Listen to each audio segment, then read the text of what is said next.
اللہ رب العزت نے ارشاد فرمایا کہ وَآتَ الْمَالَ عَلَىٰ حُبِّهِ ذَوِي الْقُرْبَىٰ وَالْيَتَامَىٰ وَالْمَسَاكِينِ وَابْنَ السَّبِيلِ وَالسَّائِلِينَ وَفِي الرِّقَابِ۔ اب ان الفاظ پہ ذرا غور فرمائیے، اور یہ ترتیب اللہ تعالیٰ نے بڑی فطری ترتیب رکھی ہے کہ اب یہاں فرمایا کہ سب سے پہلا حق کس کا ہے؟ قرابت داروں کا، رشتہ داروں کا۔ اس حوالے سے یہاں پہ حکم دیا جا رہا ہے۔ پھر یتیموں کو، مسکینوں کا ذکر ہے، مسافروں کا ذکر ہے، سوال کرنے والوں کا ذکر ہے، جو غلامی کی زندگی بسر کر رہے ہیں ان کا ذکر ہے۔ یہاں پر جو غلامی کی زندگی کا ذکر ہے وہ ہمیں سمجھنا چاہیے کہ آج اگر کوئی بندہ قرض میں مبتلا ہے، یعنی مقروض ہے، تو اس کے قرض کو ادا کرنا بھی اس کی جان کو چھڑانے کے مترادف ہے۔ یہاں پر ان حوالوں سے جو اللہ رب العزت نے ذکر فرمایا ہے کہ رشتہ داروں پر وہ مال خرچ کرے، میں چند احادیث مبارکہ اس خرچ کرنے کے حوالے سے آپ کے سامنے رکھتا ہوں کہ حضرت سلمان بن عامر رضی اللہ تعالیٰ عنہ بیان کرتے ہیں کہ نبی اکرم صلی اللہ علیہ وآلہ وسلم نے فرمایا رشتہ دار کو صدقہ دینے میں 2 ثواب ہیں۔ اب یہ حدیث پاک ترمذی شریف میں موجود ہے کہ رشتہ دار کو صدقہ دینے میں 2 ثواب ہیں، ایک صدقہ کرنے کا اور ایک صلہ رحمی کرنے کا۔ ہم اپنے رشتہ داروں سے غافل ہوتے ہیں، ان کی ضروریات کو نہیں دیکھتے کہ ان میں سے کتنے ضرورت مند لوگ ہیں جن کی ہم مدد کر سکتے ہیں۔ اسی طرح حضرت ابو ایوب انصاری رضی اللہ تعالیٰ عنہ بیان کرتے ہیں کہ نبی پاک حضرت محمد مصطفیٰ صلی اللہ علیہ وآلہ وسلم نے فرمایا سب سے افضل صدقہ کنارہ کشی اختیار کرنے والے مخالف رشتہ دار پر صدقہ کرنا ہے۔ یعنی وہ رشتہ دار جو ہم سے دور ہیں، کنارہ کش ہیں، لیکن ضرورت مند ہیں، ان کی ضرورت کو پورا کرنا، اس صدقے کو حضور علیہ الصلوۃ والسلام نے افضل صدقہ قرار دیا ہے۔ یہ حدیث پاک معجم الکبیر میں موجود ہے۔ اب یہاں پہ جو آگے ذکر ہو رہا ہے وَآتَ الْمَالَ عَلَىٰ حُبِّهِ ذَوِي الْقُرْبَىٰ وَالْيَتَامَىٰ، یتیموں کا ذکر ہے۔ یتیم وہ شخص ہے کہ جس کا والد فوت ہو گیا، یعنی کوئی شخص نابالغ ہے، ابھی بالغ نہیں ہوا، اور اس کا والد فوت ہو گیا تو وہ یتیموں میں آتا ہے۔ حضرت سہل بن سعد رضی اللہ تعالیٰ عنہ بیان کرتے ہیں کہ نبی پاک صلی اللہ علیہ وآلہ وسلم نے فرمایا جو شخص یتیم کی کفالت کرے، میں اور وہ کفالت کرنے والا شخص دونوں جنت میں اس طرح ہوں گے، یعنی حضور علیہ الصلوۃ والسلام نے کلمہ کی انگلی اور بیچ کی انگلی سے اشارہ فرمایا اور دونوں انگلیوں کے درمیان تھوڑا سا فاصلہ کیا، یعنی وہ شخص جو یتیم کی کفالت کرتا ہے وہ یوں میرے قریب ہوگا۔ یہ حضور علیہ الصلوۃ والسلام نے فرمایا، اور بخاری شریف کی یہ حدیث پاک ہمیں اپنے پیش نظر رکھنی چاہیے۔ اگلا جو ذکر ہے وہ مسکینوں پر خرچ کرنے کے حوالے سے ہے۔ حضرت ابو ہریرہ رضی اللہ تعالیٰ عنہ بیان کرتے ہیں کہ رسول کریم صلی اللہ علیہ وآلہ وسلم نے فرمایا مسکین وہ نہیں جو گھومتا رہتا ہے اور ایک لقمہ یا وہ لقمے اور کھجور یا وہ کھجوریں لے کر چلا جاتا ہے، یعنی وہ مسکین نہیں ہے جو ایک آدھ لقمہ لیتا ہے یا گھومتا پھرتا رہتا ہے اور اپنی حاجت کو پورا کرنے کے لیے لوگوں سے لیتا پھرتا ہے۔ صحابہ کرام نے عرض کی یا رسول اللہ صلی اللہ علیہ وآلہ وسلم پھر مسکین کون ہے؟ تو تاجدار کائنات حضرت محمد مصطفیٰ صلی اللہ علیہ وآلہ وسلم نے فرمایا مسکین وہ ہے کہ جس کے پاس اتنا مال نہ ہو جو اس کی ضروریات سے اسے مستغنی کر دے، اور نہ اس کے آثار سے مسکینی اور فقیری کا پتہ چلے۔ یعنی وہ مسکین وہ شخص ہے کہ وہ اس کے ذرائع آمدن جو ہیں ان سے وہ اپنی ضرورت کو پورا نہیں کر سکتا، لیکن سفید پوش ہے، کسی سے سوال نہیں کرتا، کسی سے مانگتا نہیں ہے، وہ مسکین ہے۔ حضور علیہ الصلوۃ والسلام فرماتے ہیں۔ اب حضور علیہ السلام نے فرمایا کہ ایسے مساکین پر خرچ کرنا چاہیے، وہ لوگوں سے سوال نہیں کرتا۔ ہمارے معاشرے میں کتنے سفید پوش لوگ ہیں جن کی ضروریات پوری نہیں ہوتی، مگر وہ شرم کی وجہ سے، حیا کی وجہ سے اور سوال کرنے کی ذلت سے بچنے کے لیے سوال نہیں کرتے۔ ہم معاشرے میں ایسے لوگوں کو نظر انداز کر دیتے ہیں۔ ہمیں دیکھنا چاہیے کہ ایسے مساکین جن کی ضروریات پوری نہیں ہوتیں اور وہ سوال بھی نہیں کرتے، ہم ان کی ضروریات کو پورا کریں۔ یہ حضور علیہ الصلاۃ والسلام کی ہمیں تعلیم ہے۔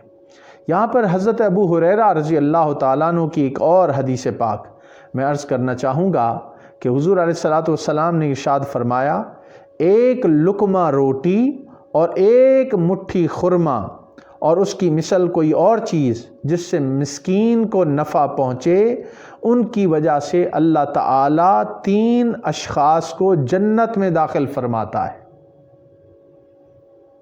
یعنی مسکین پہ خرچ کرنا کتنا؟ ایک لقمہ روٹی کا یا ایک مٹھی خرما یا اس کے برابر کوئی چیز، اللہ تعالیٰ 3 اشخاص کو جنت میں داخل فرماتا ہے۔ ایک صاحب خانہ جس نے حکم دیا، اس کو جنت میں داخل فرماتا ہے۔ دوسری زوجہ، اس کی بیوی جو اس کو تیار کرتی ہے۔ تیسرے خادم جو مسکین کو دے کر آتا ہے۔ پھر حضور علیہ الصلاۃ والسلام نے فرمایا، حمد ہے اللہ عز و جل کے لیے جس نے ہمارے خادموں کو بھی نہ چھوڑا۔ مطلب یہ ہے کہ وہ مالک گھر کا جو وہ صدقہ کو کرنے والا ہے، وہ عورت جو اس کو پکانے والی ہے، اور وہ صدقہ جو لے کر خادم جا کر اس تک پہنچاتا ہے، ان تینوں اشخاص کو اللہ تعالیٰ جنت میں داخل فرمائے گا۔ یہ معجم الاوسط میں یہ حدیث پاک موجود ہے۔ آج ہم نیکی کا اور خیر خواہی کے ان جذبات سے عاری نظر آتے ہیں یا بہت کم کرتے ہیں۔ ضرورت اس امر کی ہے کہ ہم مسکینوں کو تلاش کریں جو سوال نہیں کرتے، جو پیشہ ور گداگر نہیں ہیں، ان کو تلاش کریں اور ان کی ضروریات کو پورا کریں۔ اللہ کے ہاں ہمیں اس کا اجر ملے گا۔ اگلی بات جو چوتھی ذکر ہے مال خرچ کرنے کا، وہ ہے مسافروں پر خرچ کرنا۔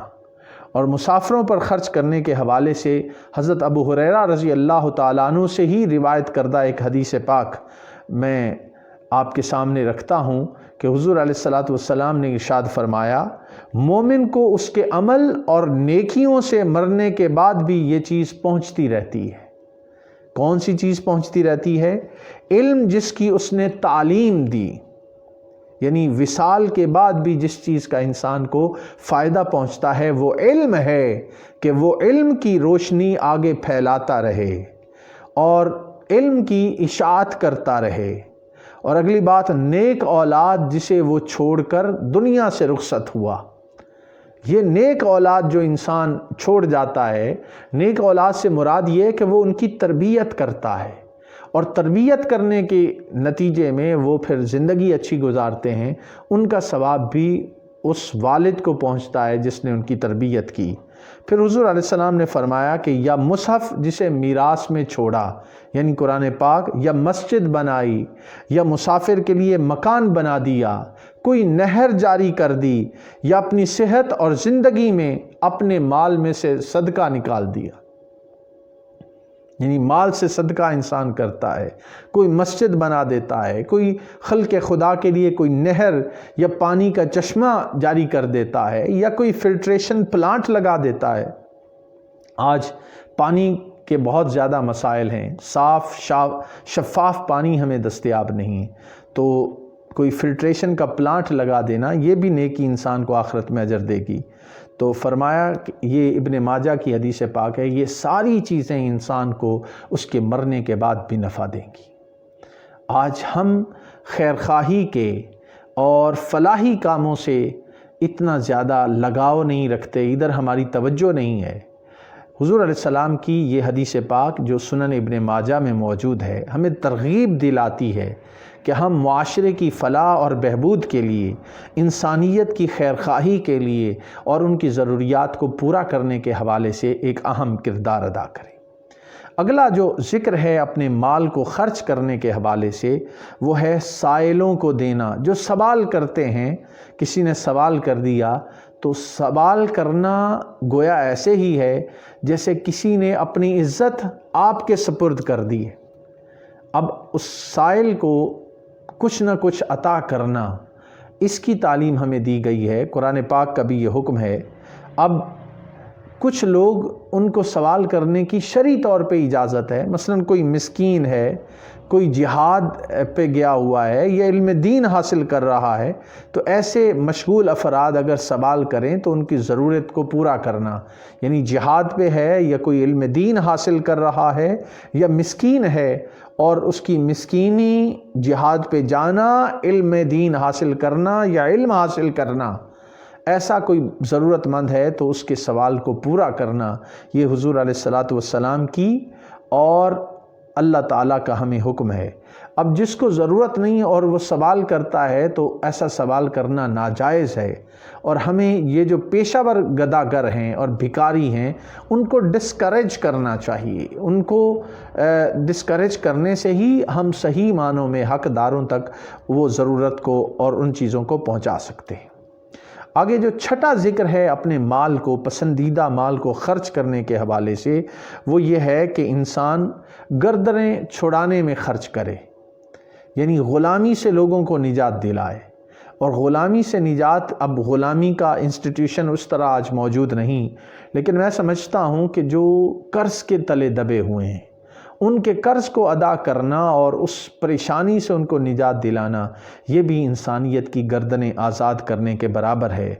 غلاموں اور لونڈیوں کو آزاد کرانا ہے، یہ بھی نیکی کا کام ہے۔ حضرت ابو ہریرہ رضی اللہ تعالیٰ عنہ سے روایت ہے کہ حضور علیہ الصلاۃ والسلام نے فرمایا، جو مسلمان مرد کسی مسلمان مرد کو آزاد کرے گا، اللہ تعالیٰ غلام کے ہر عضو کے بدلے میں آزاد کرنے والے کے ہر عضو کو جہنم سے نجات دے گا۔ کتنا اہم فرمان ہے کہ آپ نے کوئی غلام آزاد کیا تو اس کے ہر عضو کے بدلے میں اللہ تعالی ہمارے عضو کو جہنم سے آزاد کر دے گا۔ حضرت سعید بن مرجانہ کہتے ہیں کہ جب میں نے حضرت ابو ہریرہ رضی اللہ تعالیٰ عنہ سے یہ حدیث پاک سنی تو میں نے جا کر اس کا ذکر حضرت علی بن حسین رضی اللہ تعالیٰ عنہما سے کیا، تو انہوں نے اپنا ایک غلام آزاد کر دیا۔ علی بن حسین نے اپنا غلام آزاد کر دیا، اور یہ وہ غلام تھا کہ حضرت عبداللہ بن جعفر رضی اللہ تعالیٰ عنہما بیان کرتے ہیں کہ 10,000 درہم یا 1,000 دینار اس کی قیمت دے رہے تھے، یعنی حضرت عبداللہ بن جعفر اس غلام کی قیمت دے رہے تھے 10,000 درہم یا 1,000 دینار حضرت علی بن حسین کو، لیکن علی بن حسین رضی اللہ تعالیٰ عنہما نے اللہ کی رضا کی خاطر غلام کو آزاد کر دیا۔ میں سمجھتا ہوں آج کے دور میں اگر ہم قرض داروں کے کام آ جائیں اور ان کو اس اکنامک جو استحصال ان کا ہو رہا ہے، ایکسپلائٹیشن ہو رہی ہے، اس سے نجات دلانے میں اگر ہم کردار ادا کریں تو یہ بہت بڑی بات ہوگی۔ میں سمجھتا ہوں ہمارے ملک کے اندر جو سودی نظام ہے اس کے خاتمے کے حوالے سے بھی ہمیں بڑا اہم کردار ادا کرنا ہوگا، اور جو انسانیت جن کو خوراک میسر نہیں ان تک کھانے کو پہنچانا، اور یہ بنیادی ضرورت ہے جس کا ذکر بھی قرآن پاک میں ہمیں ملتا ہے۔ سورہ دہر میں ارشاد ہوا کہ وَيُطْعِمُونَ الطَّعَامَ عَلَىٰ حُبِّهِ مِسْكِينًا وَيَتِيمًا وَأَسِيرًا، کہ اللہ کی محبت میں مسکین اور یتیم اور قیدی کو کھانا کھلاتے ہیں۔ اللہ تعالیٰ اپنے خاص بندوں کا ذکر فرما رہا ہے اور کہتے ہیں کہ ہم تمہیں خاص اللہ کی رضا کے لیے کھانا کھلاتے ہیں، ہم تم سے کوئی بدلہ یا شکرانہ نہیں چاہتے۔ تو جب انسان، یعنی یہ الفاظ بڑے اہم ہیں، لا نرید منکم جزاء ولا شکورا، کہ ہم تم سے کوئی جزا نہیں مانگتے، اللہ کی